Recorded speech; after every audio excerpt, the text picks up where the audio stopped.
Peminatnya masih sangat banyak, seluruh dunia ada. Dan itu sangat luar biasa. Bunyi angklung yang telah mendunia pun menyebabkan banyak turis mancanegara yang datang ke Saung Angklung Ujo. Seperti turis asal Austria ini yang terkagum-kagum atas harmoni dari alunan musik angklung yang dimainkan secara bersama-sama. Pertama, aneh.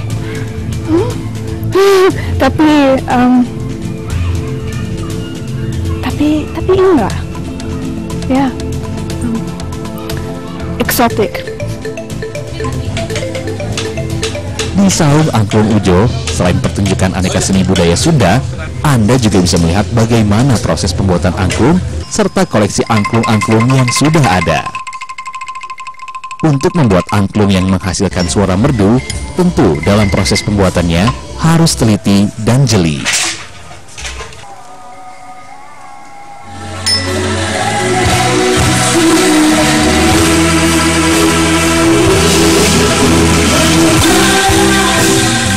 Siapa yang menyangka kalau justru alat musik tradisional dari bambu inilah yang mencatatkan nama Indonesia terdaftar di rekor dunia. Dan kini, suara angklung sudah terdengar tak hanya di Indonesia seperti apa yang pernah diimpikan oleh senimannya. Angklung bisa sesuai di lokasi mana saja. Jangankan di Indonesia, saya waktu ke Kuba itu mereka memainkan dengan Kuba stylenya, itu bagus. Ke Jepang, ada orang main angklung dengan pola Jepangnya, bagus. Jadi di luar negeri aja udah bagus-bagus. Saya ingin di Indonesia ini seluruh sekolah itu, seluruh masyarakat itu pakai angklung.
Sebagai kota budaya, Yogyakarta memang kaya dengan berbagai karya kreatif dan inovatif.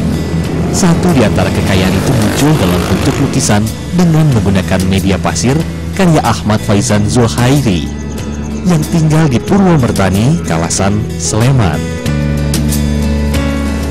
Dengan latar belakang pendidikan Islam di kampusnya, lelaki ini memang benar-benar memahami arti dan tulisan Arab yang ada di Al-Quran. Selanjutnya, karena dibekali kemampuan lebih dalam menggambar, pikiran kreatifnya pun muncul untuk membuat sesuatu yang sifatnya inovatif. Banyak craft yang menggunakan pasir, seperti frame foto ataupun kaligrafi, tapi dia kaligrafi bukan lukis, hanya tulisan Allah Muhammad atau sebagainya pakai sablon. Di situ muncul kalau ini kira-kira bagaimana kalau dibuat bentuk lukisan.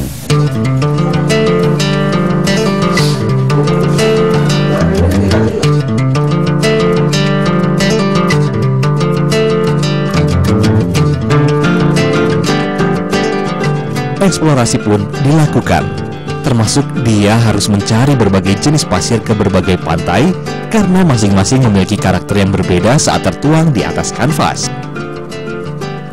Untuk pemilihan pasir yang pertama, di daerah mana yang kamu ambil, biasanya saya dulu yang nyarinya. Oh, ini kira-kira kita lihat, oh ini bisa, pasir ini bisa, karena secara ininya ini bisa memunculkan satu warnanya bisa hidup kan gitu. Ada yang dari Sumatera kayak Lampung, Palembang, kayak itu Bangka Belitung, ada yang dari Jawa Tengah, ada yang dari Jawa Barat, Jawa Timur sampai ke Lombok. Nah, kita kumpulkan, kita harus memperkaya warna pasir itu sendiri karena kita tidak pakai pewarna. Hasil dari eksplorasi yang dilakukannya pun tidak sia-sia, hingga menjadi karya lukisan kaligrafi pasir yang begitu menawan. Dengan memanfaatkan pasir sekitar 1 kg per lukisannya, biasanya Ahmad Faizan membutuhkan waktu antara 2 sampai 3 minggu.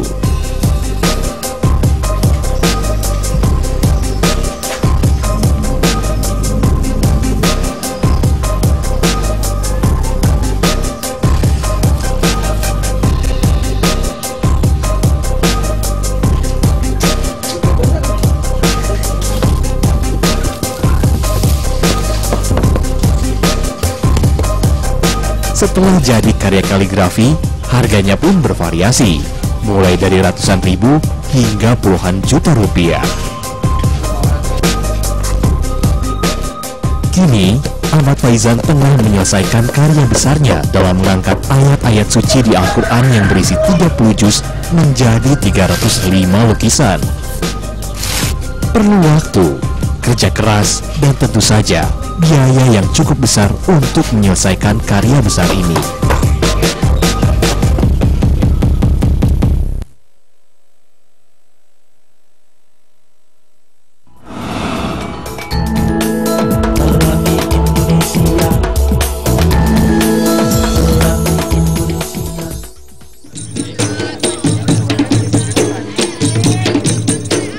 Indonesia merupakan negeri yang sangat kaya dengan seni, tradisi, dan budaya di setiap daerahnya. Salah satunya adalah Aceh, yang memiliki ragam tarian hingga artefak dalam bentuk rumah adat. Di Desa Lubuk Suhon, Kecamatan Ingin Jaya, Kabupaten Aceh Besar, terdapat rumah adat yang dikenal dengan sebutan Rumoh Aceh. Menurut sejarahnya, Rumoh Aceh sudah ada sejak sebelum kemerdekaan, yakni pada tahun 1936, yang hingga kini selalu dijaga keasliannya. Dari sisi sejarahnya, rumah ini memang sudah ada semenjak zaman Belanda. Nah, jadi rumah Aceh ini di Kampung Lubuk Suhon ini sudah ada sejak zaman Belanda. Tapi dia memang ada evolusinya. Ya, dulu rumah Aceh terbuat dari rumbia. Kemudian evolusinya lagi dibuat dari bambu. Kemudian berevolusi lagi dia dibuat dari papan. Jadi sekarang bisa kita lihat ornamen-ornamen ini semua dari papan. Sebagai warisan budaya nenek moyang, Rumoh Aceh bukan sekedar tempat hunian, namun juga wujud ekspresi keyakinan terhadap Tuhan Yang Maha Esa. Pengaruh keyakinan masyarakat Aceh terhadap arsitektur bangunan dapat dilihat pada orientasi rumah yang berbentuk memanjang dari timur ke barat, yakni bagian depan menghadap timur dan sisi belakang yang sakral menghadap ke barat. Hal ini mencerminkan upaya masyarakat Aceh untuk membangun garis imajiner dengan Ka'bah yang berada di Mekah. Begitu pula dengan ukiran di papan-papan Rumoh Aceh yang masing-masingnya memiliki filosofi berbeda-beda. Kita lihat dari ukiran-ukiran itu, kita lihat ada yang berbentuk bengong jempa. Bengong jempa ini sebagaimana kita tahu di Aceh bahwa ini maskotnya orang Aceh. Jadi kalau kita perhatikan secara detail, itu memang bentuknya bengong-bengong jempa. Kemudian ada juga semacam bunga-bunga juga, tapi itu bunga dalam bentuk lain. Itu memang maskotnya juga orang Aceh, bengong selanga namanya. Melihat dari bentuknya, Rumoh Aceh merupakan rumah panggung dengan rata-rata ketinggian 2-3 meter di atas permukaan tanah. Rumoh Aceh biasanya berdiri di atas tiang penyangga 16-24 buah dengan 3 ruang utama dan 1 ruang tambahan di dalamnya. Ini yang namanya, yang tempat saya berdiri ini namanya ini Seramo Diku. Itu fungsinya biasanya tempat acara-acara keluarga, ada musyawarah, ada mufakat, juga sebagai tempat untuk menjamu tamu-tamu, menghidangkan makanan dan lain-lain sebagainya. Kita naik selangkah. Ini yang namanya rambat. Rambat ini memang ini panjangnya sama dengan Suramodike ini, tapi dia ada satu kamar yang namanya jure. Ini juga rambat ini fungsinya biasanya juga tempat istirahat, tempat memberi makan, menghidangkan makanan untuk lintu baru atau pengantin baru. Kemudian juga sebagai fungsi biasanya tempat mengayun anak bayi. Itu namanya Suramolikut. Nah, itu fungsinya juga sebagai tempat tidur. Juga kalau misalnya tamunya terlampau banyak, bisa juga nanti sebagai tempat musyawarah dan tempat menghidangkan makanan. Dalam prosesnya, ketika hendak, sedang, atau setelah mendirikan rumah Aceh, seringkali dilakukan upacara tarian-tarian tradisional di pelataran rumah. Hal ini merupakan bentuk saling menghormati sesama manusia dan wujud syukur atas rezeki yang telah diberikan oleh Tuhan. Beragam cara dilakukan masyarakat di provinsi paling barat Indonesia ini untuk terus melestarikan rumah Aceh yang merupakan wujud kepedulian mereka pada bangunan cagar budaya ini agar tidak terlindas kemajuan zaman yang terus berkembang.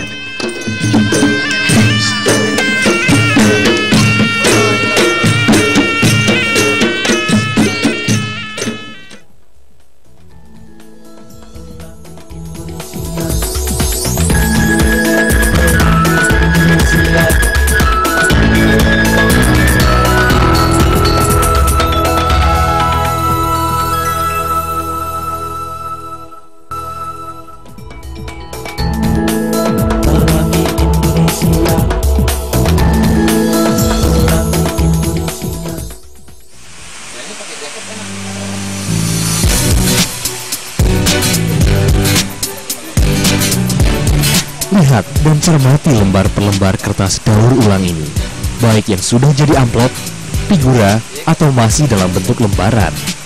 Kami yakin, pasti Anda tidak percaya kalau kertas daur ulang yang indah ini berasal dari kotoran gajah. Inilah karya cipta PT Taman Safari Cisarua Bogor untuk menjalankan komitmennya dalam program edukasi yang berwawasan lingkungan dan turut berupaya menyukseskan pola perilaku 3R, yakni reuse, reduce, dan recycle. Di luar komitmen yang dijalani, pemanfaatan kotoran gajah untuk pembuatan kertas baru pertama kalinya di Indonesia. Terus terang kami cukup bangga mewakili dari Taman Safari dan pimpinan kami karena kami di sini bisa mensukseskan program pemerintah dalam hal konservasi dan tentang lingkungan. Bisa dibilang bahwa Taman Safari sangat konsentrasi penuh terhadap masalah pencemaran lingkungan. Jadi kami di sini kami upayakan bagaimana yang tadinya kotoran, yang tadinya sampah itu bisa kami olah kembali untuk menjadi sesuatu yang lebih bermanfaat. Binatang jenis mamalia ini memang memiliki tubuh paling besar dibanding hewan-hewan lainnya. Dengan demikian, antara makanan yang masuk ke perut serta kotoran yang keluar pastilah banyak. Oleh Taman Safari, mulanya semua jenis kotoran itu diolah kembali menjadi pupuk kompos. Namun, belum lama ini PT Taman Safari mampu membuat inovasi pembuatan daur ulang kertas yang disebut dengan Safari Blue Paper.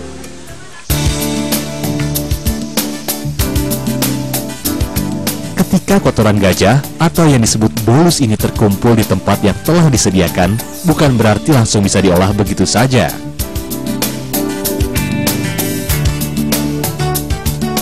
Setelah diambil dan dibawa ke tempat pencucian, tidak semua kotoran ini bisa dimanfaatkan dan hanya diambil seratnya saja.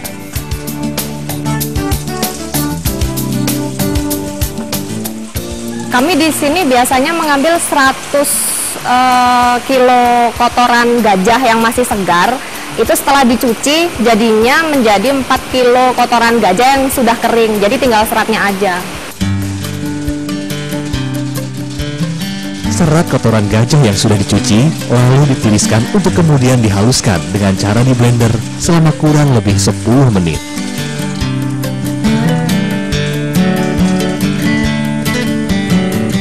Proses selanjutnya adalah serat ini direbus dengan tujuan untuk mematikan bakteri, sekaligus agar rasa bau kotoran menjadi hilang. Setelah perebusan berlangsung selama kurang lebih 1 jam, maka segera ditiriskan dan dijemur. Memakan waktu berapa lama untuk penjemuran tidak bisa diprediksi, mengingat Taman Safari ini berada di puncak Bogor yang sering hujan hingga bisa memakan waktu 2-3 hari.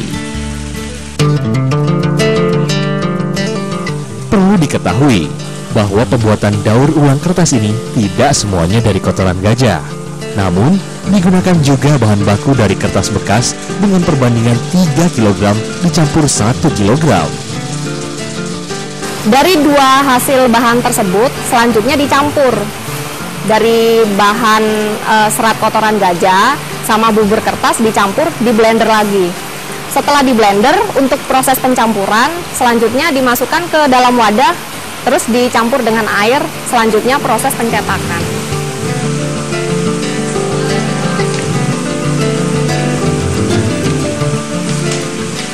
Dicetak di meja khusus menggunakan papan dengan kainnya dari kain belacu ya, kalau kami sebutnya kain belacu. Terus menggunakan screen yang biasanya kita temukan di pasaran itu screen sablon gitu. Dicetak lalu dijemur.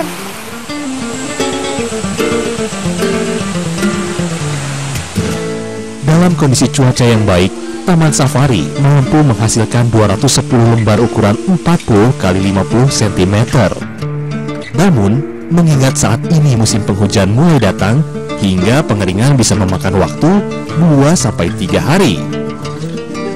Meski produk daur ulang kertas ini belum berlangsung lama dan sifatnya masih bertumpu pada uji coba, namun Anda bisa lihat sendiri bagaimana bentuk dan hasilnya. Oke, ini adalah hasil dari kertas daur ulang yang terbuat dari kotoran gajah. Bisa dilihat di sini ada kertas yang berwarna putih, ada coklat, terus ada juga buku dan frame foto, dan yang saya pegang adalah amplop dan postcard. Orang di luar sana mungkin tidak akan menyangka bahwa hasil karya yang ada di sini adalah dari kotoran gajah. Orang mungkin berpikir kalau terdengar kotoran berarti sesuatu hal yang menjijikan. Tapi di sini kami bisa memproduksi sesuatu yang tadinya dari menjijikan, dari kotoran, kami bisa membuat sesuatu di sini.